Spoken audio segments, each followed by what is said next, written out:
ओकरा करनी पड़ता नहीं, हमार चप्पल लेके घूमत बा, बहुत बड़ा संस्कार बा। चप्पल घुस गई रही थी मैं का कहला हॉस्पिटल में घुस गए थे, डॉक्टर के टेबल के नीचे हाँ। अपने से निकल सब छोड़ दीजिए, आप हम निकालेंगे।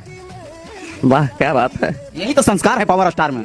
सही पावर स्टार उसका नाम भी ऐसा ही नहीं रखा गया है, पवन सुत हनुमान। आखिरकार आपने देख लिया कि भोजपुरी की बहुत पुरानी कलाकार बिजली रानी का पवन सिंह ने जीवन दान फिर से दे दिया है। जी हाँ, जिन लोगों को पता नहीं उनको बतला दूं कि इनका दोनों किडनी फेल हो चुका था, पवन सिंह ने मरने से बचा दिया। जी हाँ, बिजली रानी का जीवन दान दिया है, जो कि बिजली रानी देख सकते हैं कि पवन सिंह का कितना तारीफ करते हुए नजर आ रही है। बिजली रानी ये बतला रही कि जब मैं हॉस्पिटल में था तो मेरा चप्पल पवन ने ही खोल कर रखा। आप समझ सकते हैं कि किसी को पवन सिंह हाथ नहीं लगाने दिया, अपने हाथों से इनका चप्पल। और वीडियो आपने देखा होगा जिसमें बिजली रानी पवन सिंह को ये बोलते हुए नजर आ रही थी कि हमारे कोख से पवन तू जन्म काहे नहीं लिया, हमारा कोख से अपना सगा बेटा। पवन सिंह ने साफ साफ माथे पर हाथ रख के, कांधे पर हाथ रख के ये बोला कि अपना बेटा ही समझिए, मैं आपका ही। अरे के लिए एक और बतला दूं कि जिस हिसाब से बताया जा रहा था कि इनका दोनों किडनी फेल हो चुका है, उस हिसाब से अगर पैसा की अंदाजा लगा दिया जाए तो 10-15 लाख से तो कम खर्चा नहीं हुआ। खुद समझ सकते हैं कि अगर आपका फिलहाल में किडनी खराब हो जाता है तो डॉक्टर मनचाहे पैसा कितना डिमांड करते हैं। पवन सिंह ने बहुत बड़ा उपकार किया। जी हाँ, भोजपुरी के लिए और खास करके एक कलाकार को पवन सिंह ने बचाया है, तो ये बहुत बड़ी बात है। और देख कर ही लोग अगर दूसरे को मदद करेंगे तो इससे अच्छा और इस तरह से पवन सिंह कर रहे हैं लोगों को मदद, ऐसे ही और स्टारों को करना चाहिए। कुछ कुछ ऐसे कलाकार हैं भोजपुरी में जो पैसा के वजह से दावा नहीं करा पाए, इसीलिए मौत के कगार पे चले। पवन सिंह जो भी लाइफ में करे, पवन सिंह के पर्सनल लाइफ में जीवन में क्या हो क्या नहीं हो, लेकिन पवन सिंह ने ये जो काम किया है बहुत ही अच्छा काम किया। इसके बारे में आपको क्या कहना है? पवन सिंह को खास करके जो पवन सिंह ने जीवन दान दिया, इतना हेल्प किया है, इसके बारे में आपकी क्या राय है? दो शब्द जरूर हमें लाइक कीजिए, लोगों तक ज्यादा शेयर कीजिए ताकि पहुंच चल पाए। चलो पे नया है वीडियो को पहली बार देख रहे तो हमारे चैनल को सब्सक्राइब करके अभी तुरंत जुड़ जाइए।